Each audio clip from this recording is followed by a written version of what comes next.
कराने का वक्त आ गया है। गुरु प्रकाश पासवान हमारे साथ मौजूद है, भारतीय जनता पार्टी के राष्ट्रीय प्रवक्ता। सुनील साजन समाजवादी पार्टी के राष्ट्रीय प्रवक्ता हमारे साथ मौजूद है। साधना भारती कांग्रेस पार्टी का पक्ष रखने के लिए आज हमारे साथ मौजूद हैं, प्रवक्ता हैं। मानव जायसवाल हमारे साथ मौजूद है, तृणमूल कांग्रेस के प्रवक्ता के तौर पर। वहीं प्रदीप सिंह साहब भी हमारे साथ मौजूद हैं, जो कि वरिष्ठ पत्रकार हैं। इन कोशिश ममता बनर्जी की, मानव जायसवाल के पास आज मैं सबसे पहले जाऊंगा, जो कि टीएमसी से हमारे साथ मौजूद हैं। मानव, ये बताइए एजेंडा क्या है? और हर किसी के जहन में ये सवाल आ रहा है कि लोकसभा चुनाव तो 2024 में होने हैं, अभी अच्छा खासा वक्त है। अभी से लोकसभा चुनाव की तैयारी का मतलब क्या है?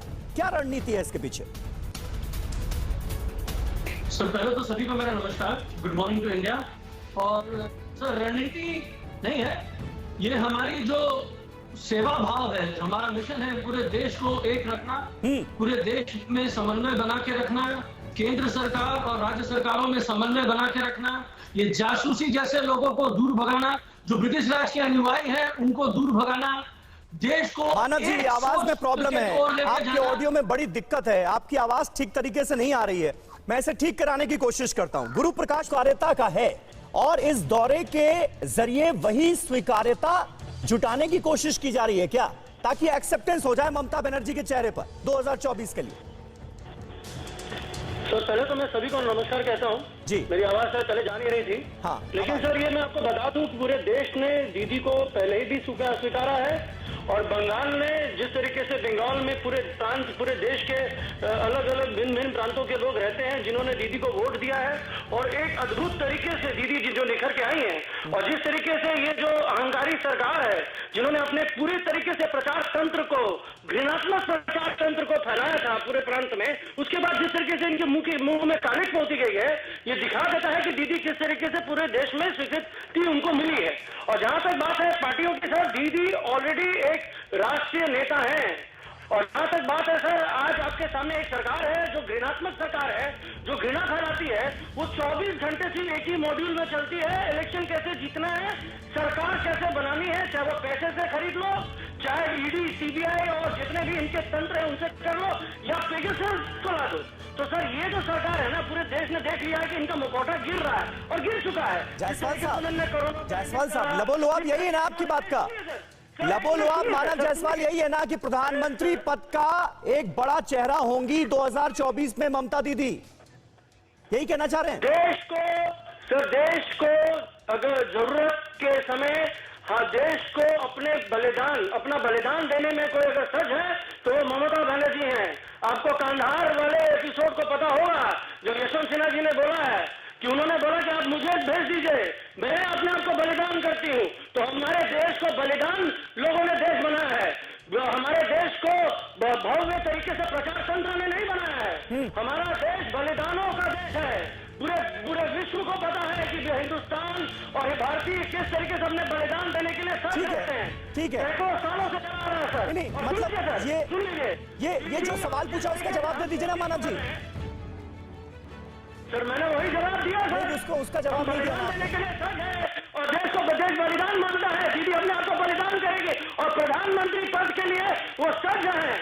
उन्होंने दिखा दिया है कि ये जो अहंकारी सरकार है, जिस तरीके से उनको खदेड़ के भेजा गया है, वो तो मुंह कालिक करके वो लोग दिखा रहे हैं। और पेगासस जैसे ये जो ठीक है, पेगासस पर भी मैं आऊंगा। सुनील साजन हमारे साथ मौजूद हैं, जल्दी से उनका रिएक्शन ले लेते हैं और उसके बाद प्रदीप सिंह जी का मैं रुख करूंगा। सुनील साजन, देखिए, सबसे बड़ा सवाल जो है वो एक्सेप्टेंस का है।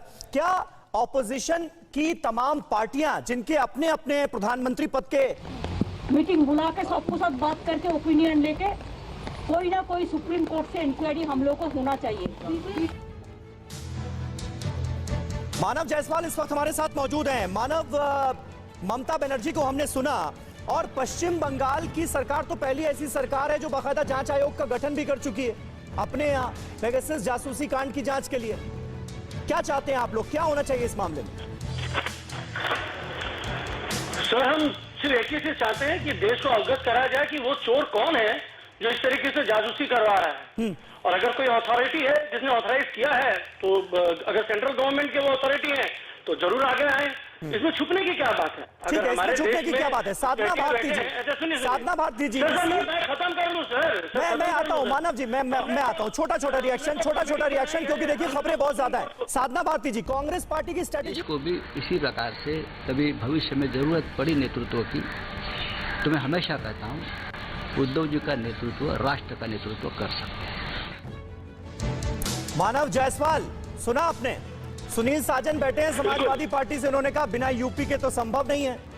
अब संजय राउत कह रहे हैं बिना महाराष्ट्र के संभव नहीं है। उद्धव ठाकरे भी देश का नेतृत्व कर सकते हैं। चेहरे बहुत हैं यहाँ। बिल्कुल सर, जैसे 26 एमपी वाले सीट के नेता जो बैकडोर से करके कभी सीएम बने थे, वो आज हमारे प्रधानमंत्री बन सकते हैं। और जो सिंह सर ने जो बोला कि भैया ये जो 42 सीटों वाली जो नेत्री है वो प्रधानमंत्री नहीं बन सकती। मेरा बोलने का मतलब ये है सर कि यूपी हो, महाराष्ट्र हो, ये सब तो देश के हिस्से है सर। ये देश से ही तो चुन के प्रधानमंत्री बनेंगे। क्या आप बोलना चाहते हैं कि नहीं ये देश के हिस्से नहीं है, यहाँ का प्रतिनिधित्व नहीं होगा? ऐसा तो नहीं है।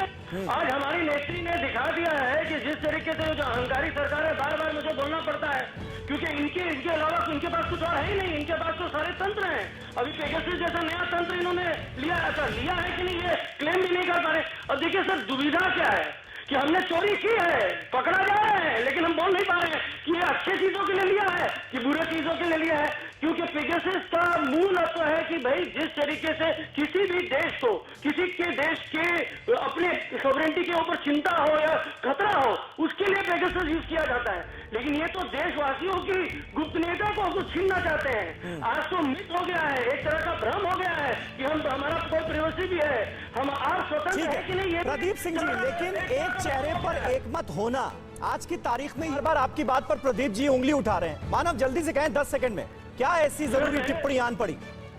बिल्कुल सर, पहले तो ये बात मैं बता दूं कि इतिहास से हमने बहुत कुछ सीखा है। ठीक है। और जो 70 के दशक में जो कुछ हुआ था, हम उससे काफी कुछ सीखते हुए बहुत उभर के नए तरीके से आए। आज एनडीए है, बीजेपी की अकेले की सरकार नहीं है। उन्होंने गठबंधन के बना के सरकार बनाई थी 2000 में, 2003 के आसपास में। तो मेरा बोलना यह है कि सर ऐसे घबराए नहीं कि ये कोई बड़ी बात नहीं है और नेतृत्व मिलेगा। अभी 2 साल 2.5 साल बाकी है और हम हर प्रांत में लड़ने वाले हैं। अखिल भारतीय तृणमूल कांग्रेस हर प्रांत में समन्वय बनाए। ठीक है सुनील साजन, आप भी 2022 के नतीजे आने की हंगामा इसी पर हो रहा है ना कि जिस पर हम चर्चा चाहते हैं उस पर करिए आप चर्चा। आप उस पर चर्चा नहीं करना चाहते, आप चाहते हैं आपकी मन की बात सुने। भैया माफ करो, मन की बात नहीं सुनना चाहते हम। मानव जायसवाल जी चाहते क्या है?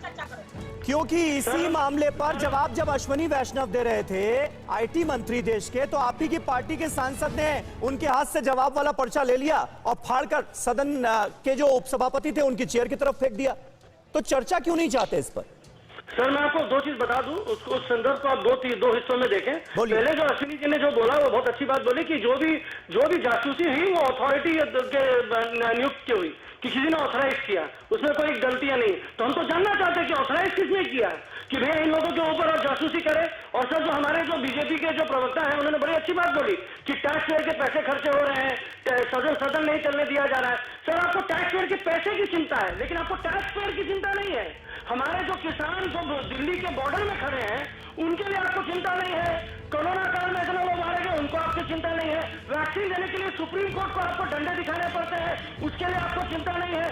पार्लियामेंट विस्तार बन रहा है, उसके लिए आपको चिंता नहीं है। तो सर मैं बताना चाहता हूँ मानव जी, सरकार को जवाब देने का मौका क्यों नहीं दे रहे हैं? ये सवाल बीजेपी आपसे पूछ रही है। जवाब देगी नहीं। क्यों? जवाब दे तो रहे थे वो अश्विनी वैष्णव।